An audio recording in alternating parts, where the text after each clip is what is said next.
안녕하세요. 저는 지용태 선임전문위원이고요. 오늘 강연할 내용은 중소기업 자금 조달로서의 핀테크와 크라우드 펀딩입니다. 예, 반갑습니다. 예, 미남이다. 미남은 아닙니다. 예, 그냥 흔한 남자 흔남이라고 불러주시면 될 것 같고요. 일단은 오늘 제가 강연할 내용은 크라우드 펀딩과 이제 핀테크 관련된 내용들을 이제 얘기를 드릴 건데, 중소기업들이 이제 사실 자금 조달할 것들이 많습니다.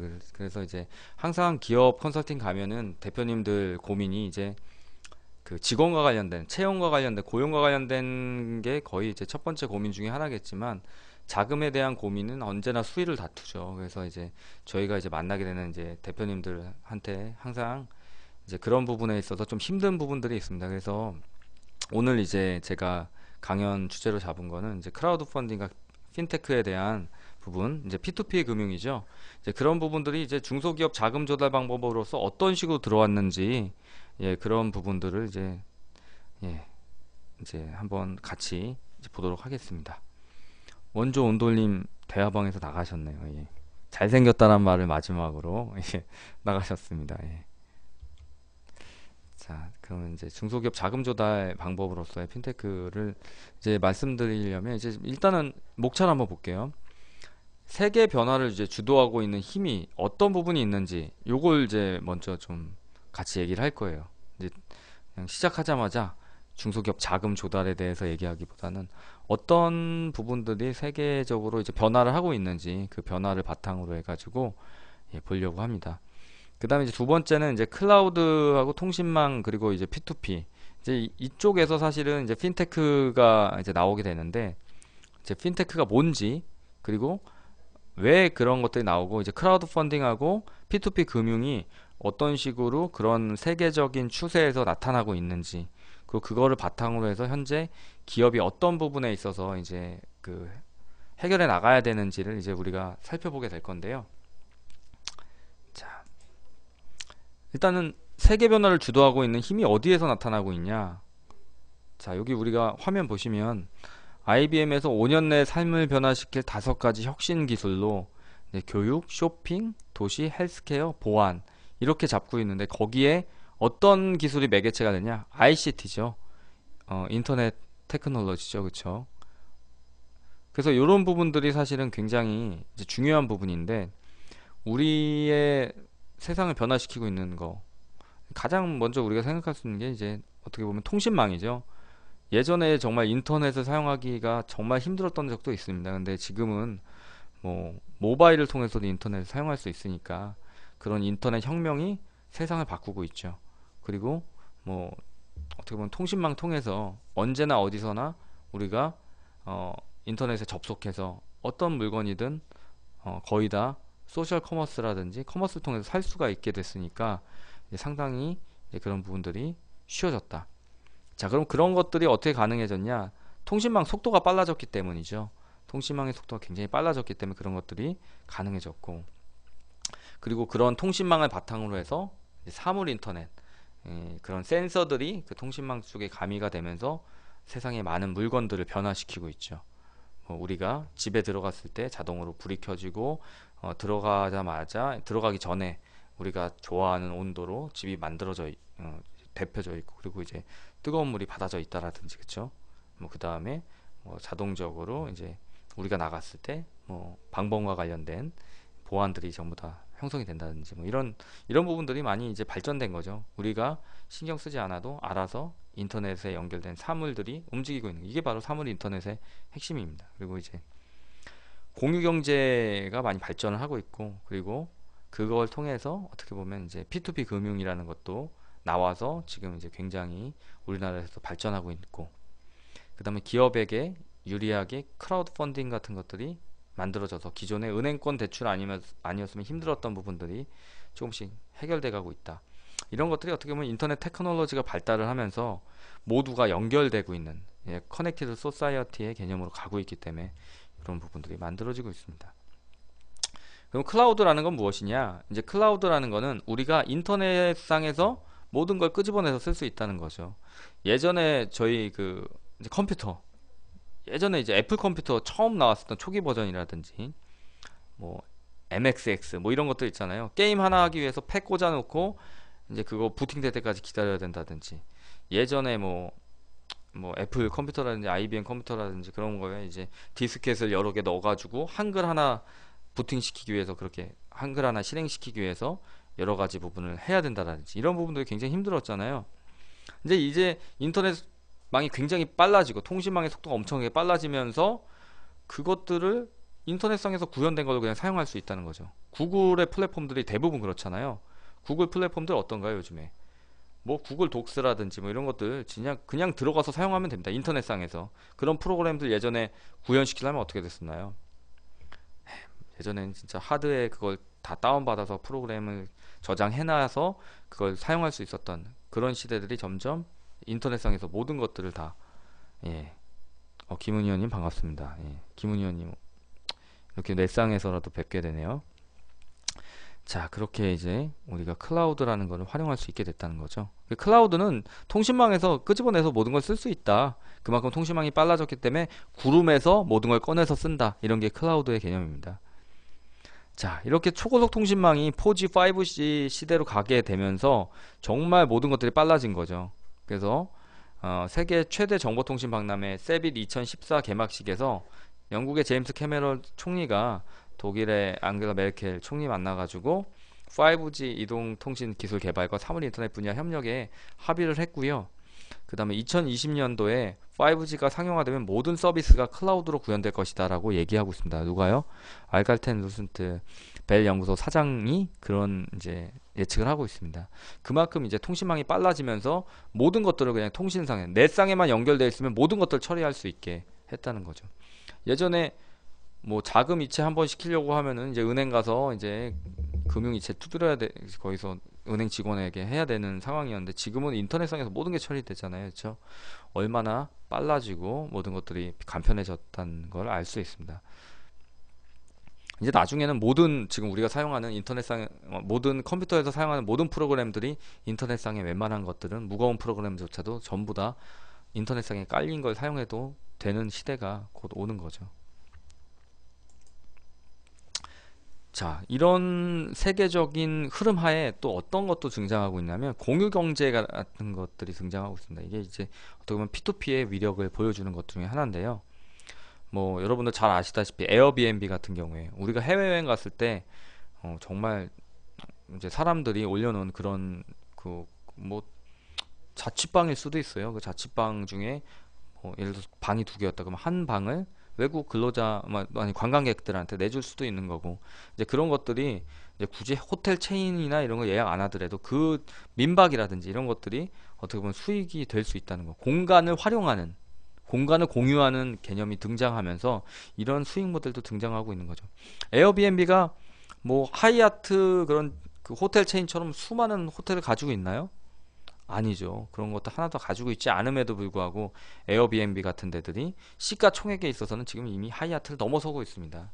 이런 일들이, 인터넷 기업이 정말 실물적으로 엄청난 자산을 가지고 있는 이제 그런 하이아트 호텔 체인 이상으로 이제 시가총액을 넘어갈 정도로 이제 발전하고 있는 거예요. 이게 공유 경제의 특징입니다. 뭐 리퀴드 스페이스 같은 경우도 이제 메리어트 호텔 관련돼서 그런 이제 리퀴드 스페이스의 공간 활용, 회의실 활용 이런 것도 의미가 있고, 우버 택시 같은 경우도 이제 그런 의미가 있고요. 버로우마이도기 같은 이제 이거는 애완동물 공유하는 사이트입니다. 그래서 공유 경제의 등장이 이런 것들, 발전시키고 있다는 거죠. 그만큼 개개인들의 힘이 굉장히 발전이 되고 있다. 그러면 이제 금융에서도 이제 이런 P2P, 개인과 개인 간의 결합들이 이제 굉장히 활성화되고 있는데, 그 트랜스퍼 와이즈라는 그런 그 영국 기업이 있어요. 영국의 핀테크 업체인데 여기가 정말 획기적인 핀테크 업체 중에 하나입니다. 그래서 들어보신 분들도 있을 거예요. 트랜스퍼와이즈라는 이제 기업이 해외에 송금하는 구조를 P2P로 바꿔버렸어요. P2P가 뭐냐면 이제 개인과 개인, 피어 투 피어를 연결시킨다는 의미예요. 금융에서도 연결시키고 있는데 트랜스퍼와이즈가 그 대표적인 기업 중에 하나입니다. 예를 들어서 이 화면 보시면 독일에서 어떤 사람이 이제 A란 사람이 있어요. 그럼 A란 사람이 인도에 있는 자기 아들한테 학자금을 보내주고 싶어요. 그러면은 이제 원래는 이제 400유로를 보내줘서 이제 환전 서비스 수수료로 5유로가 나가고 인도에 있는 그 자식한테 3만 1600 루피를 줬어요. 그쵸? 근데 이제 인도에 있는 어떤 그 이제 거상이 자기 아들을 이제 독일로 유학을 보냈어요. 이제 거꾸로 유학 보낸 거죠. 그 Y라는 사람은 또 X라는 자기 아들한테 32,000 루피를 이제 환전해가지고 400 루피 환전해서 독일에 있는 X라는 아들한테 395 유로를 보냈어요. 자, 이런 식으로 이제 국경을 넘어가는 이제 이런 식의 해외 송금 구조가 지금까지는 있었어요. 그러면 결국에는 금융기관에서 5유로나 400 루피를 이제 가져가는 거죠. 근데 트랜스퍼 와이즈의 개념은 뭐냐? 이제 그 독일에서 A 400유로를 보내시는 분이 어차피 인도로 보내야 되니까 그러면은 X라는 사람하고 Y라는 사람이 있을 때 A가 X한테 그냥 줘버리면 되지 않겠냐. 국경을 넘나들 필요 없이. 그래서 400유로에서 이제 1유로를 깎아가지고 399유로로 주는 거죠. 그러면 X 입장에서는 원래는 395유로를 받아야 되는데 399유로를 받으니까 굉장히 이득이겠죠. 그리고 인도에 있는 그 Y라는 분도 B한테 그냥 연결시켜 주는 거죠. 트랜스퍼 와이즈를 통해서. 그러면 굳이 국경을 넘어서지 않고 개인 대 개인 간의 거래로 해서 훨씬 더 수수료를 은행에 비해서 10분의 1로 낮추는 결과가 되는 거죠. 이게 개인과 개인을 연결하는 이 서비스가 등장하면서 이런 것도 가능해진 겁니다. 자, 그리고 이제 그러면은 또 랜딩 클럽이라는 거는 어떤 식으로 P2P 대출이 이루어지냐? 자, 랜딩 클럽은 자, 제가 한번 물어볼게요. 세상에서 돈이 가장 많은 사람은 누굴까요? 세상에서 돈이 가장 많은 사람. 자, 한번 질문에 대해서 혹시 그 채팅창에 대답하실 수 있는 분이 있으시면 대답해 보세요. 세상에서 돈이 가장 많은 사람은 누굴까요? 다들 그 바쁘신가? 예. 혹시 아세요? 세상에서 돈이 가장 많은 사람.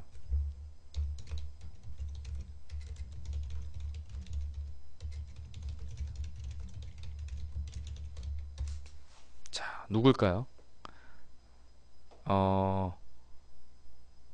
제가 그냥 대답을 해드릴게요.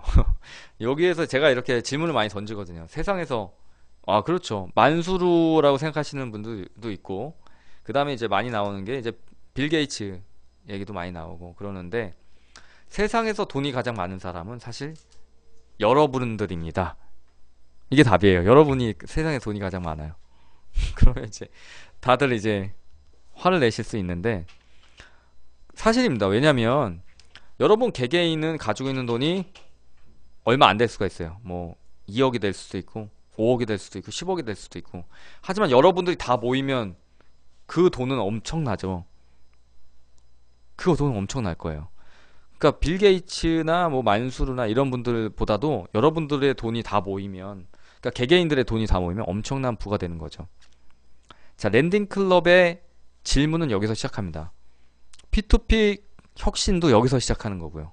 그러니까 만약에 랜딩 클럽이 자체적으로 보유하고 있는 돈으로 누구한테 돈을 빌려준다? 몇 명한테 빌려주겠어요? 얼마 안 되겠죠. 하지만 랜딩 클럽이 수많은 개인들, 회원들을 모아서 그 사람들의 돈들을 자본금으로, 투자자로 해서 자본금을 받게 된다. 그러면 엄청나게 많은 사람들에게 빌려줄 수 있다는 거죠. 예. 이런 부분들이 있습니다. 그래서 세상에서 돈이 가장 많은 사람은 여러분들일 수가 있고, 그 여러분들이 모이면 그분들의 이제 자본이 결국에는 랜딩 클럽의 자본금이 되는 거고, 그걸 바탕으로 해서 수많은 대출자들에게 그 대출을 할 수 있게 되는 거죠. 이 구조가 바로 P2P 혁신이 되는 구조입니다. 자, 그래서 이렇게 전 세계적인 조류가 바로 금융과 IT가 결합되고 있다는 그런 조류가 생긴 거예요. 그래서 금융과 IT가 결합되는 거를 파이낸스와 IT 테크놀로지가 결합했다고 해서 그 두 개를 합쳐서 바로 그거를 이제 우리가 핀테크라고 부르는 겁니다. 파이낸스하고 그 다음에 테크놀로지가 결합해서 그걸 합치면 핀테크가 되는 거죠. 그래서 그 핀테크에 여러 가지 종류가 있는데, 그 중에서 저희가 오늘 집중적으로 논의할 거는 바로 이제 P2P 금융과 크라우드 펀딩입니다. 이 두 가지가 기업 금융과 가장 이제 접합이 돼 있는 부분이거든요. 자, 그래서 이제 롱테일하고 공유경제의 P2P 서비스가 이제 산업 전 분야에서 혁신을 일으켰고, 이제는 금융 분야로 혁신의 추를 돌리고 있다. 자, 그래서 IT 중심인 금융의 움직임은 지금 전반적으로 이제 간편하고 빠르게 움직이는 쪽으로 가고 있고, 두 번째로 자, P2P로 움직이면서 중개 주체가 금융에서 IT 업체로 이제 넘어가고 있는 부분이 생긴 겁니다. 자, 그래서 핀테크의 본질은, 이 핀테크라는 게 처음에 나온 게 학문적인 용어가 아닙니다. 비즈니스적으로 나온 거기 때문에 언론하고 학자들이 쓰는 범위도 각각 달라요. 근데 앞에서 살펴본 관점으로 핀테크에서 정리해보면, 첫 번째로 P2P 관점에서 은행이 하던 일을 인터넷 기술을 통해서 IT 업체들이 하는 것을 이제 대출하고 송금이라든지 이런 부분들이 바로 주체의 변화를 통한 핀테크가 발현이 된 거고, 두 번째는 기존의 금융권이 하던 일을 인터넷을 통해서 중간 과정을 없애고 간편하게 처리할 수 있는 효율적인 기술이 도입된 거. 그게 이제 결제 부분이 그런 부분이 많아요. 그래서 기술의 변화, 그리고 또 핀테크의 한 분야고, 또한 빅데이터를 가지고 이제 인터넷으로 처리되는 데이터들이니까 빅데이터가 될 수 있잖아요. 그럼 빅데이터를 가지고 고객들의 금융자산에 대한 관리 서비스를 누구나 쉽게 받게 하는 거, 자산관리 부분, 그런 부분들이 이제 핀테크 쪽으로 이제 넘어오고 있습니다. 자, 그래서 핀테크의 분야는 지금 화면에 보이시는 부분처럼 굉장히 다양해요. 랜딩 부분, 그 다음에 퍼스널 파이낸스 부분, 그 다음에 지불 분야, 페이먼트 부분, 그 다음에 리테일 인베스트먼트, 부동산 분야. 부동산 분야도 요즘에 굉장히 핀테크 쪽으로 활발하게 P2P 금융이 이루어지고 있는 분야 중에 하나예요. 예. 그래서 미래에는 이런 부분들이 발전이 더 되지 않을까 이렇게 보고 있습니다. 그래서 그 외에도 뭐 에쿼티 부분, 그다음 비즈니스 툴 부분, 그다음에 크라우드 펀딩 부분, 이런 부분들이 핀테크의 분야라고 볼 수 있습니다. 자, 아까 말씀드렸던 트랜스퍼 와이즈인데, 지금 시간 관계상 트랜스퍼 와이즈 동영상은 보이지 않겠어요. 그러니까 나중에 한번 트랜스퍼 와이즈 동영상을 한번 보시는 것도 의미가 있을 겁니다. 자, 그래서 이제 그 대표적인 P2P 송금 분야, 이제 어떻게 보면 환측이죠. 그거를 이제 인터넷상에 구현한 건데, 영국 은행을 이제 백주 강도라고 표현을 했어요. 트랜스퍼 와이즈 대표가. 현재 40개국에 송금이 가능합니다. 트랜스퍼 와이즈를 통해서. 한국은 가능할까요? 예, 한국은 불가능합니다. 이제 약 5조 가량의 돈이 이 사이트를 통해서 이제 해외, 이제 기러기 아빠들이 이제 와이프하고 이제 애를 이제 보내고, 기러기 아빠들이 이제 되게 힘들게 트랜스퍼 와이즈 이제 이쪽을 통해서 송금을 많이 하고 있죠. 예. 우리나라의 기러기 아빠들은 어떻게 할까요? 트랜스퍼 와이즈 못 사용하니까 전부 다 은행 통해서 지금 보내고 있습니다. 자, 피어 트랜스퍼라는 서비스도 있는데, 그거는 이제 유학 간 학생의 송금 서비스고요. 근데 이제 이런 서비스들 한국에서 사용할 수 있나요? 아니면 우리가 이런 것들 만들 수 있나요? 예, 이런 것들은 이제 불가능합니다. 한국에서는 외환관리법에 위배되기 때문에 한국에서는 사용할 수 없다는 게 이제 안타깝죠. 예. 오늘 제가 부산을 갔다 오느라고 이제 새벽같이 일어나서 부산을 다녀오니까, 이제 사실은 이제 급하게 오느라고 밥을 못 먹었어요. 점심을 못 먹은 상태에서 이제 방송을 하다 보니까, 이제 사실은 이제 목소리 힘이 없어서 좀 그 부분은 좀 죄송스럽게 생각합니다. 어쨌든 이제 힘을 내서 계속 강연을 하겠습니다. 자, 그 다음에 이제 대출 분야는 이제 가장 유명한 게 미국의 랜딩 클럽이에요. 여기가 이제 그렇게 이제 개인과 개인 투자자들을 모아서 대출자들에게 대출을 해주는 이제 역할을 하는 거죠. 은행 역할을 그냥 대신 하는 거예요. 그러다 보니까 평균 13% 정도에 하고 있고, 한국에 있는 랜딩 클럽을 본딴 이제 그 P2P 업체들이 꽤 있거든요. 대표적인 게 이제 8%, 이제 뒤에서 보겠지만 8%나 어니스트 펀드 같은 데들이 평균적으로 그쪽도 한 10%에서 15% 사이로 대출을 해주는 걸로 알고 있습니다. 근데 이제 놀라운 거는 랜딩 클럽이 불량 채권이 부도율이 4%밖에 안 돼요. 근데 한국에서는, 즉 한국의 P2P 업체들은 오히려 부도율이 4%보다 더 낮아요. 관리하고 있겠죠. 이제 비공식적인 채널을 통해서 알아본 결과 부도율이 그보단 조금 더 높을 수 있는데, 이제 조심해서 저기를 아직 하고 있다, 뭐 그런 얘기도 있는데, 뭐 그거는 이제 공식화된 얘기가 아닙니다. 혹시 그런 부분들이 있다라는, 카더라 통신이 있다는 거.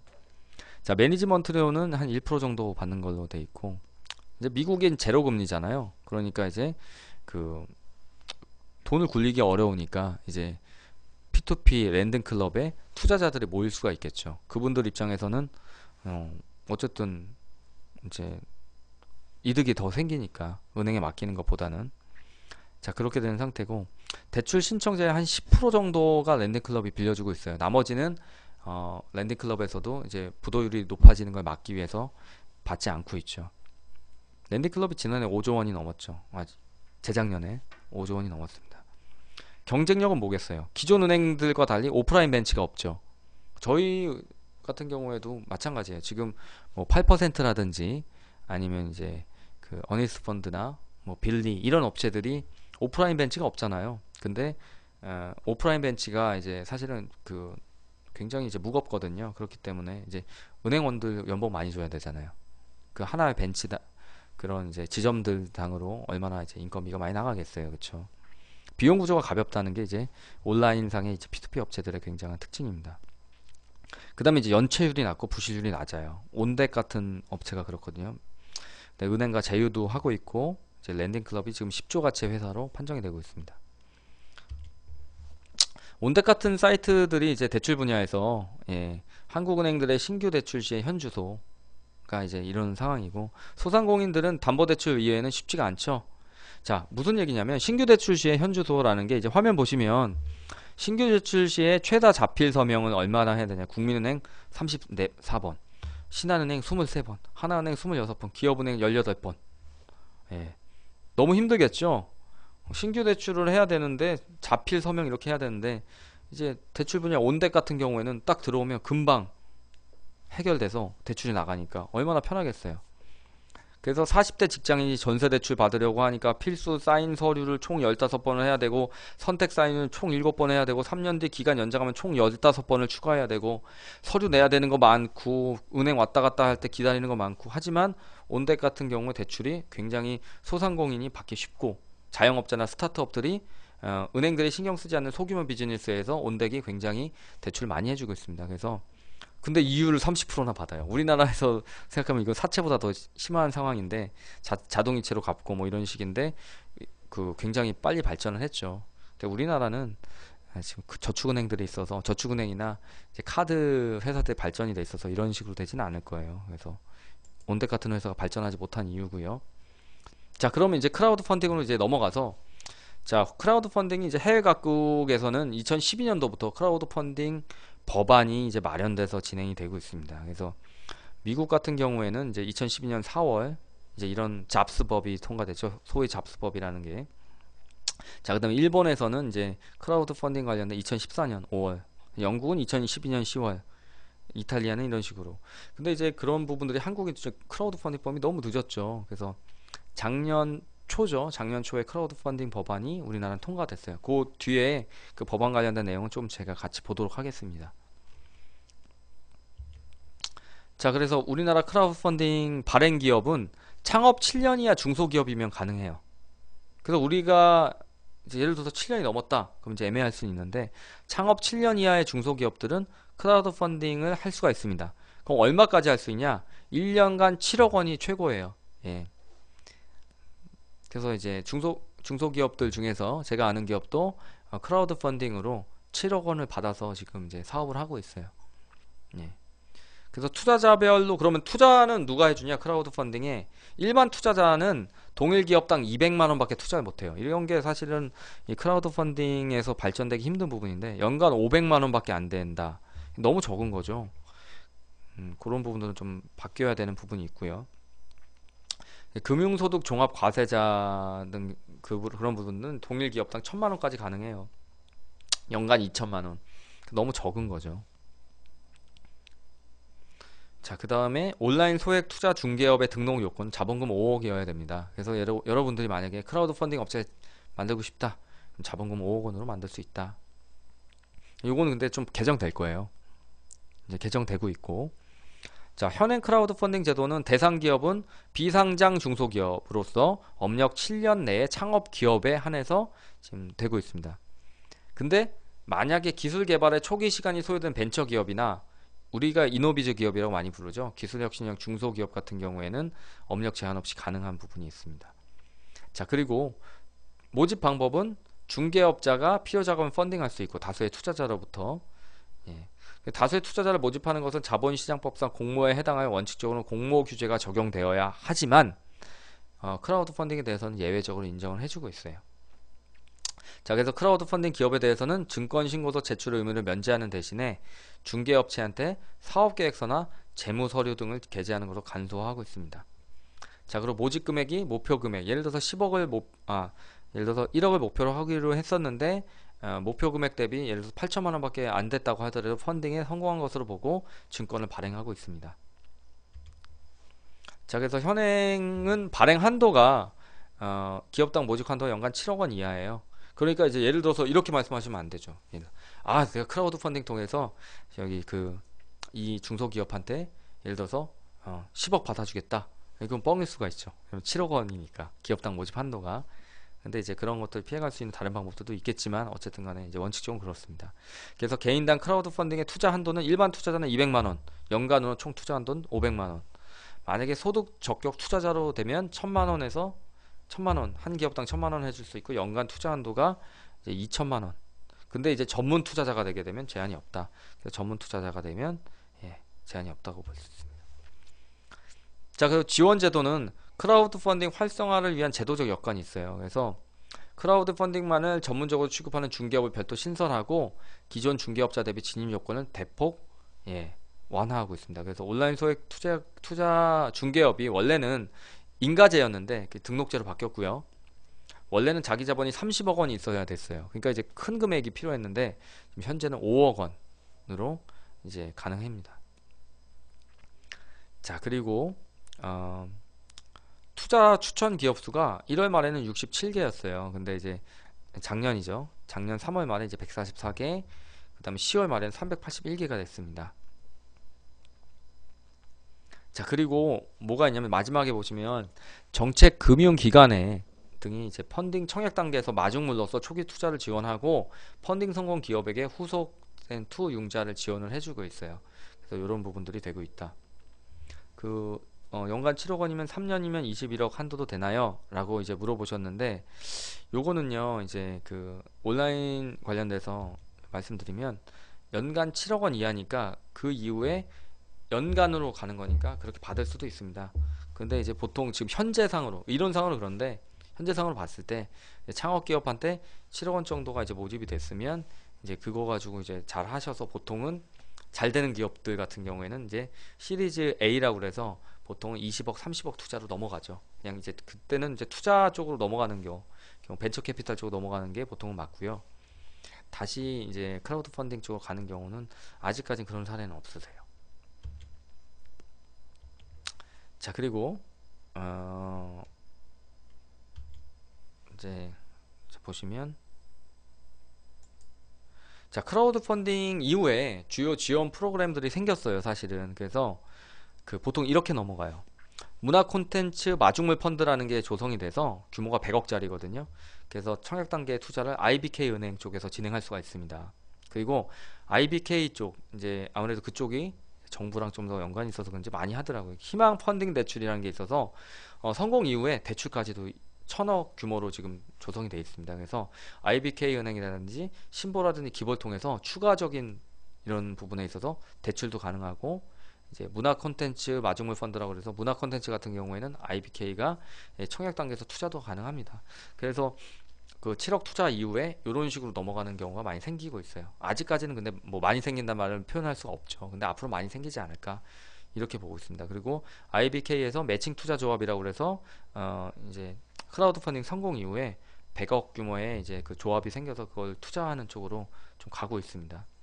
그래서 이제 크라우드 펀딩은 이제 어떻게 보면 브릿지 역할을 할 수가 있죠. 더 많은 투자를 받기 위한. 그래서 이것도 의미가 있다 이렇게 볼 수 있습니다. 자, 펀딩 실적을 한번 볼게요.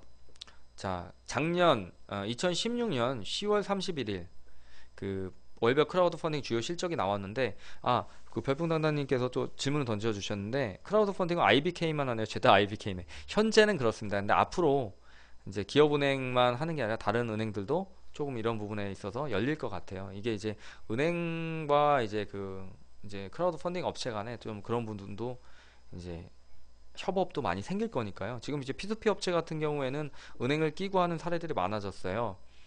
이제 예를 들어서 이제 제2금융권도 많이 들어왔는데 이제 크라우드 펀딩은 지금 IBK가 좀 더 주도권을 잡고 하고 있습니다. 자, 그래서 월별 크라우드 펀딩 주요 실적을 한번 볼게요.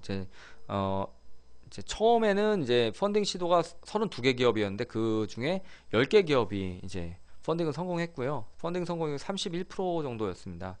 근데 이제 쭉 넘어오면서 3월 달엔 60%까지도 성공하고 7월 달에 60%까지 성공하고 10월 달엔 36%. 그래서 지금까지 이제 10월 달까지 이제 평균 낸 거 보면은 펀딩 시도 193개 기업이 했고 그중에 펀딩 성공한 기업이 89개 기업이에요. 그러니까 굉장히 많이 성공한 거죠. 46%의 성공률을 보이고 있습니다. 자, 그리고 그 마린 테크노라는 화장품 제조업체는 시행 첫날 0.8억 원, 즉 8천만 원을 모집을 성공했어요. 이후에 한미 정상 외교를 계기로 현장 수출 계약을 체결했어요. 그래서 5년간 20만 불의 그 수출 계약을 체결해서 성공적으로 하고 있고, 모션블루라는 스마트 블럭 제조하는 업체는 7천만 원 모집 성공한 이후에 정책금융기관 IBK가 이제 매칭 투자 조합으로부터 후속 투자 유치 10억 원을 받았어요. 그러니까 이런 식으로 가는 루트들이 생기고 있어서 이제 크라우드 펀딩을 어떤 대표님이 원하신다면 진행을 해드릴 수 있는 그런 부분들에 있어서 이런 근거 자료를 제시하시면 됩니다. 예를 들어서 대표님에 대한 크라우드 펀딩을 진행하게 되면 지금 현재적으로 46%의 펀딩 성공률이 있고 그 이후에 IBK 같은 데서 이제 이런 식으로 후속 투자를 받아줄 수 있다라고 얘기를 하는 거를 저희가 데이터로 보여드릴 수 있으니까. 예. 그러면 이제 어떤 쪽에서 많이 하고 있냐? 대부분 제조나 IT죠. 그쵸? 보시면 그 7억 가까이 펀딩 성공시킨 거, 크라우드 펀딩을 성공시킨 게 32건, 제조가 IT가 32건. 예, 금액도 좀 크죠. 예, 그 6, 7억까지 해준 게 2건, 1건이니까 3건이니까 예, IT 건이 좀 높고, 그 다음에 농식품 건이 높아요. 여러분들이 보실 때 그 기업들 중에 농식품 쪽, 그쵸, 그런 업체들 있잖아요. 그런 부분들이 펀딩이 좀 비교적 잘 됩니다. 그쵸, 평균적으로 예, 예, 그렇게 잘 되고 있어요. 그래서 이런 부분들도 한번 보실 필요가 있고요. 그 6, 7억을 투자받은 게 2개 기업이나 받았어요. 그러니까 대체로 2억 원 미만 소규모 펀딩이 많긴 하지만 제조 IT 분야의 펀딩 건수가 많고 60%에 해당하는 그 성공건이니까 이런 부분도 어떻게 보면 어필을 할 수가 있어요. 대표님이 제조업체나 IT 업체다 혹은 농식품 업체다 그러면 투자 가능성이 높다라고 볼 수가 있어요. 그래서 문화나 농식품 분야의 경우에는 어떤가요? 금액대별로 다양한 펀딩으로 평균 조달 금액이 상대적으로 크다. 2.3억 원이니까 굉장히 크죠. 최대한 받으면 이제 7억까지도 받을 수 있으니까 이런 부분들을 대표님께 어필할 수가 있겠죠. 자, 투자 금액은 이제 일반 투자자가 얼마큼 하고 있냐? 이제 보면은 이제 100만 원 단위니까 이제 요건 이제 보시면 예, 1인당 평균 투자 금액이 142만 원이에요. 투자 한도가 200만 원이니까 적정한 크기겠죠. 소득 적격 투자자가 투자 한도 1000만 원이니까 647만 원 투자했고 전문 투자자가 3,500만 원을 투자하고 있다라고 보시면 됩니다. 자, 별풍나다님 질문하셨는데요. 펀딩 평균 성공률이 45%라면 펀딩 받은 기업의 그 상장 성공률은 몇 퍼센트나 되나요? 되게 좋은 질문이신데 이제 사실은 이제 펀딩 받은 기업의 상장까지는 좀 시간이 걸립니다. 예, 무슨 얘기냐면 보통은 이제 상장을 하기까지 이제 기간을 보통은 이제 좀 길게 잡아요. 그러니까 이제 지금 이제 여기는 제가 조사한 게 들어있진 않은데 이제 보통 이제 그 어떤 기업이 이제 만들어져서 이제 엑시트가 아니라 보통 이제 상장까지 IPO까지 가는데 걸리는 기간을 평균적으로 한 15년 정도 잡아요. 그러니까 그 정도 기간이 걸려야 상장까지 간다는 거죠. 이제 최근은 좀 더 빨라지는 경향이 있긴 한데 굉장히 이제 그 그거는요, 요거는 이제 제가 뒤에서 말씀드리긴 하는데, 지금 이제 크라우드 펀딩 업체가 상장된 케이스가 아직은 한 군데도 없죠. 근데 이제 앞으로 나오겠지만, 아직은 이제 상장을 논하기에는 조금 이제 시간이 길어질, 아직은 멀었다라고 보시면 되고요. 보통 벤처기업이 상장되는데 한 13년 정도 평균적으로 걸린다고 보고 있어요. 그렇기 때문에 약간 시간이 걸리고 IT 기업 같은 경우에 좀 더 빠를 수가 있는데 아직까지는 이제 좀 느리다. 그리고 이제 상장하면은 크라우드 펀딩의 수익이 발생한다. 이제 엑시트 말씀하시는 건데 아직까지는 그런 사례는 없죠. 이제 크라우드 펀딩이 우리나라 초기이잖아요. 아직까지는 그런 게 없는데 앞으로 이제 정말 괜찮은 업체들이 있다. 그럼 뭐 진짜 한 5년 안에 상장할 수도 있고 3년 안에 상장할 수도 있겠죠. 그런 것들이 나오는 거죠.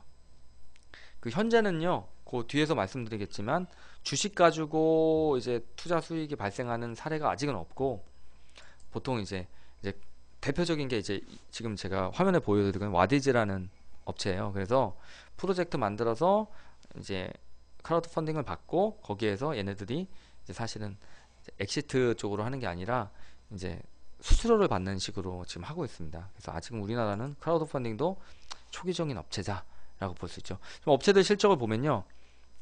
예. 와디즈하고 오픈 트레이드가 가장 많이 했어요. 추진을 57개를 했고 성공 26개, 오픈 트레이드가 37개 추진해서 19개 성공을 했죠. 나머지는 이제 아직까지는 소규모 업체들이고요. 그리고 전업중개업자 빼고 경업중개업자 같은 경우에 증권사들이 많이 하고 있는데 IBK 같은 경우가 17건 중에 7건, 코리아에셋이 22건 중에 10건 이 정도입니다. 그러니까 아직은 이제 초기 단계라서 이제 지금 현재는 우리나라가 그런 걸 못하고 있어요. 이게 와디즈 사이트고요. 나중에 한번 들어가 보시면 재밌을 거예요. 한번 들어가 보세요. 크라우드 펀딩도 오픈 트레이드고요. 자, 크라우드 펀딩에 참여하는 투자자는 거의 기부하는 셈인가요? 이런 질문을 해주셨는데 투자자는 이제 기부 이제 어떤 식으로 지금 하고 있냐면 사실은 이제 지금 현재는 이제 뭐 와디즈가 대표적인 사례긴 한데 와디즈 같은 경우에는 이제 그 이제 수수료를 받는 식으로 해가지고 그거를 이제 와디즈는 업체는 받고 그다음에 투자하는 사람들 같은 경우에는 이제 그 시제품을 받아서 그 시제품을 받는 역할을 해주고 이제 나중에 그거에 대해서 이제 투자자가 되는 식으로 가는 식으로도 하고 있어요. 근데 이제 뭐가 있냐면 크라우드 펀딩이 앞으로 이제 변화되어야 되는 내용들을 이제 말씀을 드려야 되는데 이제 크라우드 펀딩 법안 골자는 좀 이따 한번 보겠습니다. 근데 이제 그 이제 보시면 그 발행인 및 대주주의 지분 매각 제한 기간이 설정돼 있고 그 다음에 이제 투자 한도가 이제 연간 할인 한도가 발행 한도가 제한되어 있는 이런 부분들이 있어서 이제 그런 부분들이 좀 아쉬운 부분들이 있어요. 그래서 투자자 입장에서는 당장 돈은 안 될 거예요. 근데 나중에 엑시트 되는 경우에 이제 돈이 되겠죠. 그래서 그거는 엑시트까지는 아직 기다려 봐야 되는 부분이 있고 현재는 투자해서 이제 좀 재미를 보기보다는 보통 이제 와디즈 같은 경우에는 막 이제 또 투자 대신에 이제 뭐를 갖고 뭐 이런 부분이 아직은 좀 부족한 부분들이 많습니다. 근데 앞으로 많이 달라질 거예요. 그래서 크라우드 펀딩과 관련돼서 앞으로 달라지는 부분들에 대해서는 제가 좀 자세히 나중엔 아니 근데 15년까지는 안 갈 거고요. 앞으로는 이런 부분이 잘 발달이 돼서 이제 엑시트 할 수 있는 방법들이 많이 나타날 겁니다. 그래서 지금 현재는 이제 시제품을 이제 시제품이나 이제 양산 시작했을 때 그런 첫 번째 그 제품들을 이제 보내준다거나 뭐 이런 식으로도 좀 이제 보상을 좀 해주려고 하는 이제 모습들을 보이고 있어요. 자, 일단은 그러면 이제 크라우드 펀딩에서 P2P로 넘어갈게요. 자, 크라우드 펀딩은 이제 그런 식으로 가고 있고 P2P는 뭐냐면 이제 돈을 빌려주는 형식으로 가고 있는 거죠. 이제 어떻게 보면 그 P2P가 사채랑 좀 비슷해요. 사채랑 다른 부분들은 이제 투자자들이 이제 되게 많아져서 그 투자자들이 투자를 해주고 그걸 바탕으로 해서 펀딩 이제 돈을 빌려주는 역할을 한다는 거죠. 여기 핀테크 보시면 여기 보시면 그 화면 보시면 이제 간편 송금, 간편 결제, 보안 인증 뭐 이런 것들이 쭉 있는데 이런 것들이 아니라 대출형으로 가는 게 이제 P2P로 보는 거죠. 그래서 P2P 금융은 대출을 해준다 이렇게 보실 수가 있습니다. 자, 그래서 넘어갈게요. 자, 그래서 대표적인 P2P 금융 중에 1%라는 게 있는데 8%라고 하죠. 그 8%가 우리나라에서 이제 최초라고 알려져 있지만 사실은 들어다 보면 8%가 최초는 아니었어요. 솔직히 말씀드리면 제가 이제 이효진 대표도 이제 만나서 얘기를 나눠본 적도 있는데 8% 대표가 이효진 대표거든요. 정확히 말씀드리면 8%가 최초가 아닙니다. 예, 다른 업체가 있었고요. 그 업체가 이제 진짜 미국의 업체랑 진짜 비슷한 때에 활성화되고 막 그랬었어요. 근데 그 업체가 이제 어떻게 보면 우리나라에서 그런 P2P 업체가 제대로 활성화되지 않은 상태에서 들어와가지고 정말 선구자적인 노력을 했었죠. 이제 그 업체 이름이 머니옥션이에요. 혹시 나중에 검색해 보시면 나올 거예요. 그 머니옥션이 사실상 우리나라 P2P의 원조라고 보실 수 있고요. 거기서 우리나라에서 법적인 부분에 있어서의 그거를 피해갈 수 있는 방법을 최초로 고안해서 그것들이 이제 활성화됐어요. 처음에 어떻게 됐냐면 이제 우리나라의 은행이나 이런 부분들이 막 타이트하게 하고 막 이렇게 막 이제 문제를 많이 하다 보니까 이제 그런 부분들에 있어서 이제 법적으로 그런 걸 피해갈 수 있는 장치들을 마련을 하다 보니까 어떤 식으로 했었냐면 그때 당시 머니옥션이 해결 방법을 내놓았던 것은 이제 사업자를 두 개 냈어요. 대부업 사업을 내고 금융 이제 저기 P2P의 이제 솔루션 업체로 하나 내고 두 개 업체를 내 가지고 사업을 했어요. 이제 그런 식으로 사업을 했었고 A%도 처음에 이제 8%도 마찬가지로 그걸 해결하기 위해서 그렇게 같이 똑같은 비즈니스 모델로 시작을 했어요.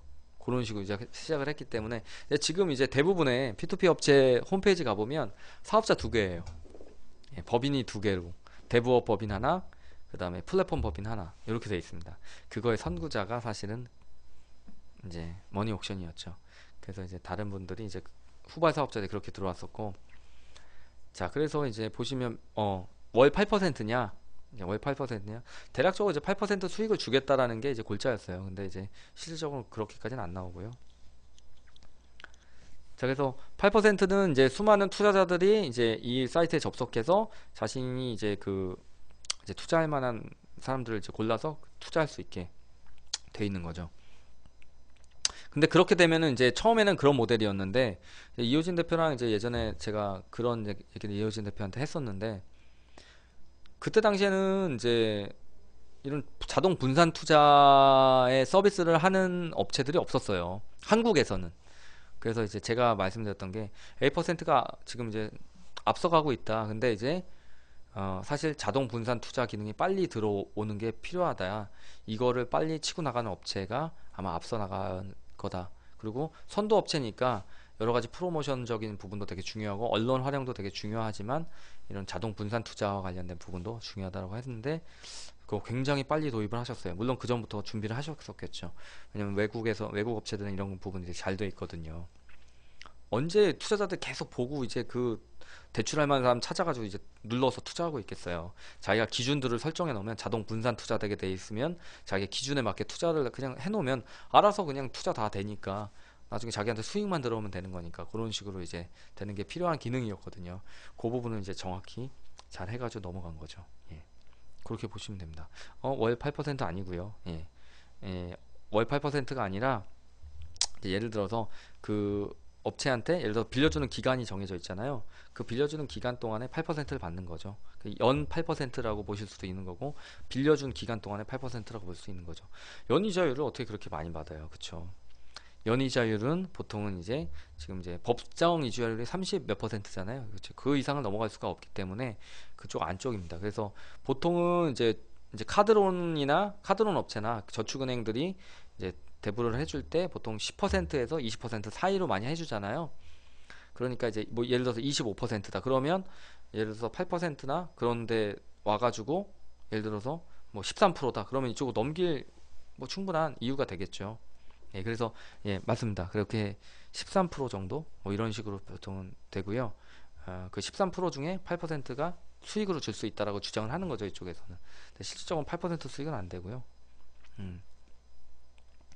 자, 연이자 60% 협회 랜딩 프로그램. 이제 이런 부분들은 이제 사실상 나중에 진행될 때 좀 뭐라 그럴까요? 예, 법적인 이제 검토를 좀 하셔야 될 부분들이 있어요. 그래서 나중에 이제 우리 빅머니 님이 이제 물어보시면 제가 이런 부분들 좀 알려드릴게요. 그래서 여기 또 이제 안심펀드라는 걸 이제 A%가 해서 예, 채권 부도가 발생하더라도 투자 원금의 최대 50%까지 보호하겠다 이렇게 얘기하는 거죠. 보통은 그 이제 은행권에서도 이제 그런 부분들에 있어서 이제 50% 보호 관련된 부분도 이제 아마 은행권이랑 협업하는 게 아닐까 이런 생각이 들고요. 자, 그다음에 이제 P2P 금융 어니스트 펀드 같은 경우에 이제 팀원과 연계해 가지고 이런 식으로 제휴 상품까지 출시를 했었어요. 이제 이런 것도 굉장히 좋은 프로모션 중에 하나죠. 티몬 이제 어니스트 펀드가 이제 이쪽이 이제 신한 쪽에서 이제 투자 받았던 업체거든요. 신한에서 이제 P2P 관련돼서 이제 업체로 어니스트 펀드 투자를 좀 해줬었어요. 그때 당시에 이제 저도 이제 그 신한 쪽에 이제 부르심을 받고 저도 갔었는데 이제 어니스트 펀드가 그쪽에서 이제 그 이제 같이 큰 업체죠. 어니스트 펀드가. 그래서 지금은 이제 완전히 독립해서 갔죠. 신한이랑 더 신한이랑은 그냥 이제 어떻게 보면 파트너 관계로 하면 되니까 신현성 대표하고도 이제 제휴가 돼 있는 걸로 알고 있어요. 어니스트 펀드가. 그래서 이제 티몬이랑 같이 이렇게 이제 금리나 30% 해준다는 얘기는 제가 알기로는 이때 카드론이나 이런 걸 쓰시는 분들이 이제 금리나 30%를 했다는 걸로 제가 알고 있어요. 그래서 그런 부분들이 있었다고 보시면 됩니다. 자, 그리고 이제 P2P 금융 쪽에서 지금 또 잘 나가는 업체들 중에 하나가 이제 테라펀딩이라는 업체인데 여기는 이제 건축 자금을 하고 있어요. 부동산 관련돼서 건축 자금 대출을 신청을 해서 담보 채권에 투자할 수 1순위 담보 채권 투자니까 좀 안전하게 갈 수 있죠. 그래서 8에서 15% 수익률을 주겠다. 이제 투자자들에게 이게 이제 테라펀딩이고 이런 부분들 가고 있습니다. 그래서 이제 사실은 이제 건축 쪽이면은 거의 다 이제 파이낸스죠. 그렇죠? PF라고 볼 수 있는데 PF 쪽이 사실은 돈이 많이 돼요. 아시는 분들은 아시겠지만 이제 시행 쪽이 이제 엄청나게 수익을 얻을 수 있는 부분 중에 하나인데 이제 테라펀딩 같은 경우에 이제 그런 PF 쪽 자금을 좀 하고 있는데 소규모 PF 자금을 많이 할 거예요. 이제 뭐 예를 들어서 뭐, 스타시티라든지 이런 큰 쪽에 이제 그런 쪽이 아니라 이제 뭐 빌라라든지 뭐 이런 쪽 소규모 소규모라고 해도 작은 금액은 아닙니다. 그런 쪽에 이제 테라펀딩 같은 경우 하는 거죠. 자, P2P 금융회사도 크라우드 펀딩 회사처럼 자본금 5억 이상 규정이 있나요? 이 부분은 이제 제가 뒤에서 이제 살펴볼 거예요. 그때 말씀드릴게요. 자, 그래서 이제 제가 이제 테라펀딩도 마찬가지예요. 여기도 핀테크 업체잖아요. 자, 주식회사 테라핀테크라고 돼 있죠. 요런 게 있고 그래서 그 다음에 그 밑에 보면 주테라 크라우드 대부라고 돼 있잖아요. 대부업도 같이 내야 됩니다. 그래서 여기가 지금 두 가지 같이 냈어요. 그래서 대출금리 연 18% 이내 플랫폼 이용료 및 외 취급 수수료 등 기타 부대 비용은 없습니다. 그 다음에 중개 수수료를 요구하거나 받는 행위는 불법입니다. 과도한 빚은 당신에게 큰 불행을 안겨줄 수 있습니다. 이런 내용이 사실은 이런 내용들은 반드시 들어가야 돼요. 법적으로 돼 있어요. 대부업 같은 경우에. 자, 그래서 업체별로 대출해 있는 현황들이 나와 있어요. 여기 보시면 이제 현재 누적 대출의 현황 너무 작죠. 이게 제가 어떻게 편집해서 올리고 싶었는데 시간상으로 너무 부족해서 제가 이거 어떻게 확대할 수도 없고 좀 아쉽네요. 확대하면 좋겠지만 대략적으로 제가 이제 불러드리면은 이제 뭐 지금 8%가 가장 크고요. 부동산 PF 쪽에서는 이제 루프 펀딩이랑 이제 그 다음에 이제 그런 이제 아까 방금 전에 보여드렸던 테라 펀딩이 PF 쪽은 제일 많이 하고 있습니다. 이런 부분들이 있고요. 그래서 이제 부동산 PF 쪽도 어떻게 보면 P2P의 가장 앞으로 큰 수익 모델 중에 하나라고 보시면 돼요. 개인 신용 쪽도 마찬가지지만 그래서 이제 앞으로는 이제 저축은행이나 이런 쪽에서 굉장히 이제 수익 모델을 많이 만들어야 될 거예요. 그런 부분들이 어려운 부분들이 있고요. 자, 그래서 내용상으로는 이제 이런 부분들이 다 이제 내용상으로 끝났어요. 이제 업체별 대출 현황이 마지막으로 이제 그래서 이런 P2P 업체들이 지금 많이 성장하고 있다. 제가 이제 사실은 이제 P2P 쪽에 이제 8%가 처음 업체였고 2015년도 이후에 들어왔던 근데 이제 끝이긴 끝인데 제가 좀 몇 가지 말씀을 드릴 거예요. 이제 내용상으로는 끝났고 이제 몇 가지 이제 내용들을 말씀을 드릴 텐데 이제 제가 이제 사실은 이제 P2P 사업을 하려고 했었어요. 이제 저한테 이제 자금을 투자해 주셔서 가시려고 하셨던 분이 있으셔서 이제 제가 이제 2015년도 말부터 준비를 해서 2016년도에 사실은 이제 들어오려고 했었다가 이제 그만했던 2015년도부터 이제 작업을 했었는데 잘 안 됐죠, 사실은. 그래서 잘 안 돼서 이제 저도 이제 사업을 안 했었는데 이제 그때 당시에 제가 만약에 P2P 업체로 들어와서 이제 사업을 시작했었으면은 이제 8% 이후에 한 5개 업체가 20억 이상 투자를 받았어요. 저도 20억 이상 투자를 받았었겠죠. 근데 이제 투자하기로 했던 분이 갑자기 사업이 갑자기 문제가 생겨가지고 막 부도나고 막 이런 문제가 생겨가지고 이제 제가 투자를 못 받아가지고 사업을 못 했었는데, 아무튼 간에 요쪽은 앞으로도 더 발전될 분야이기도 하고 기업 자금 쪽이랑 연결할 수 있는 분야들이 분명히 있어요. 그래서 지금 이제 그런 부분들도 나중에 아마 이제 기업 금융 쪽 부분에서도 굉장히 이제 메리트 있는 분야가 아닐까. 그래서 이제 크라우드 펀딩도 연결할 부분이 분명히 있을 거고요. 우리 컨설팅을 하고 있는 분들 입장에서는 사실은 되게 중요한 부분이니까. 그리고 이제 크라우드 펀딩 말고도 이제 예를 들어서 이제 P2P 금융 쪽에서 이제 PF 부분들이 많이 된다는 건 이제 부동산 PF도 PF지만 이제 기업 대표님들에게도 이제 어떤 그런 이제 파이낸싱 할 수 있는 부분들이 충분히 있기 때문에 그런 부분들이 분명히 앞으로 발전할 거다. 그래서 우리가 보통 이제 기업과 만나게 되면은 기업 대표님들이 이제 사실 융자를 많이 원하시잖아요. 그래서 이제 기보나 신보 쪽에서 이제 보통 혹은 중진공에서 이제 그 보통 이제 중진공 자금이라든지 신보 자금이라든지 기보 자금 이렇게 저희가 이제 그 받는 부분들을 이제 좀 조언도 해주고 이제 진행도 좀 해드리긴 하는데, 이제 그 부분 말고도 P2P 관련된 부분들에 있어서도 네. 자, 질문 하나 나와서 이제 받을게요. P2P 관련 교육을 받고 PB 플래너처럼 1인 창조 기업처럼 할 개인들에게 또 정책자금 지원되는 것들이 있을 수 있을까요? 일단은 정책자금 부분에서 P2P를 연결하는 정책자금이 있진 않아요. 하지만 이제 대표님들에게 예를 들어서 대표님들이 이제 땅을 샀어요. 그죠? 땅 사고 설비 투자 자금도 들어와야 되고 막 이런 상황인데 그 금액을 다 자기 자본으로 매니지하는 분들은 없잖아요. 사실 거의 없고. 그러면 이제 예를 들어서 자기 자본이 있고 그 다음에 나머지 어느 만큼의 부분은 이제 자금을 이제 융자를 받겠죠. 예, 정책 융자를 받을 거고, 그럼에도 불구하고 이제 부족한 부분이 있을 수 있어요. 이제 설비 관련돼서 이제 그런 부분에 설비 부분에 이런 부분들을 저희가 이제 P2P를 통해서 연결시키는 역할을 해준다든지 조언을 해서 매니지 해준다든지, 그 다음에 그 외에도 이제 아니면 이제 크라우드 펀딩을 받을 수 있게 도와드려서, 크라우드 펀딩은 이제 자본금이나 이런 부분들이 되는 거니까 그런 부분들을 이제 연결시켜 준다든지, 이런 부분들은 충분히 컨설턴트로서 매니지 해드릴 수 있는 부분이라고 생각이 들어요. 혹은 투자를 이제 받아주는 부분, 이제 투자 받는 거는 이제 크라우드 펀딩 통해서 투자 받을 수도 있지만 이제 다른 부분들도 있거든요. 예를 들어서 뭐 지금 이제 M&A 관련돼서 이제 그런 이제 연결해주는 센터라든지 아니면 뭐 이제 뭐 여러 가지 투자 업체도 있잖아요. 그런 부분 분들이랑 이제 네트워크 형성해서 그런 쪽이랑 연결시켜서 예, 투자를 받아들일 수 있겠죠. 근데 항상 제가 느끼는 건데, 투자를 받을 수 있는 업체들은 정말 시중에서 한 20개 업체 뭐 만나더라도 한 업체도 메이드가 안 되는 경우도 많아요. 왜냐면 투자라는 거는 이제 진짜 어떻게 보면 가장 어려운 부분이 아닌가 이런 생각이 많이 듭니다. 정말 기술력이 뛰어나거나 정말 네트워킹이 좋아서 이 기업이 앞으로 매출처도 확실하고 그래서 뭐 투자만 받게 되면 수익이 바로 생길 수 있겠다, 이런 기업들 같은 경우는 그런 부분이 가능할 수 있거든요.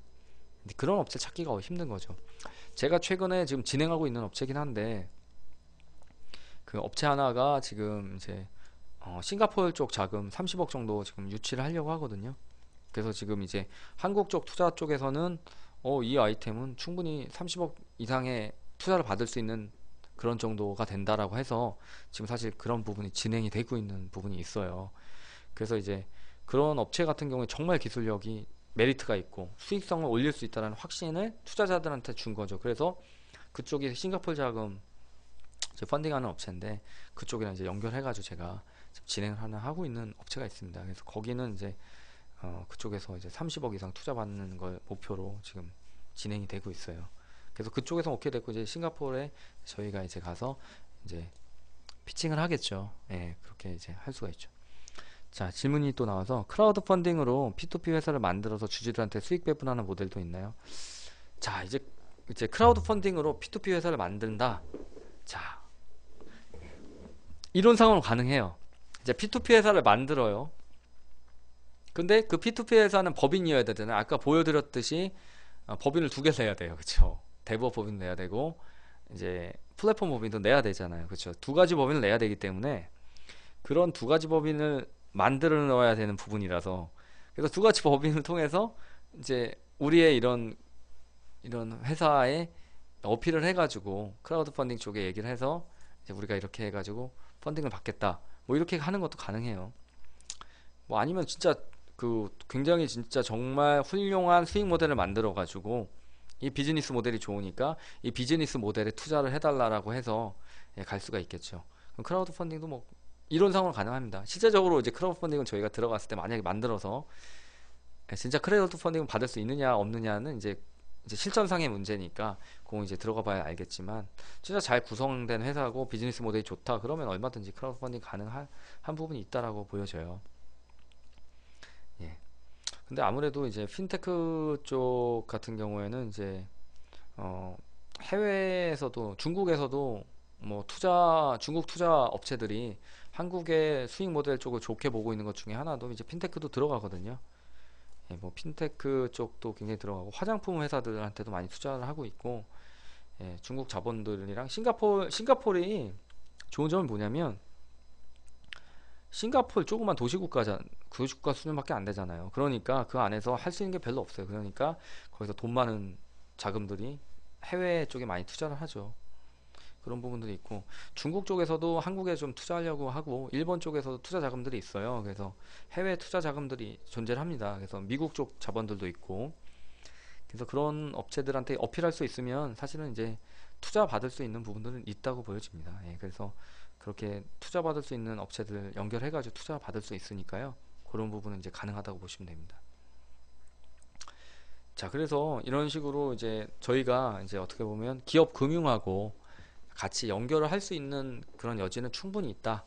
크라우드 펀딩도 마찬가지고 P2P 금융도 마찬가지고, 그리고 이쪽 분야에 있어서 정말 제대로 지금 하고 있는 분들이 많지가 않다. 그리고 지식도 별로 없고, 그러니까 어떻게 보면 이런 쪽에서 좀 노력하시는 것도 필요하다라고 보여집니다. 자, 이제 뭐 제가 많이 설명드렸고요. 자, 혹시 질문 있으면 뭐 한 개 정도만 더 받고, 질문 없으면 여기서 이제 마무리 지으려고 합니다. 자, 특별히 질문 없으시면 자, 여기서 마무리 짓겠고요. 어, 그 수고하셨고요. 예, 듣느라고 고생 많이 하셨습니다.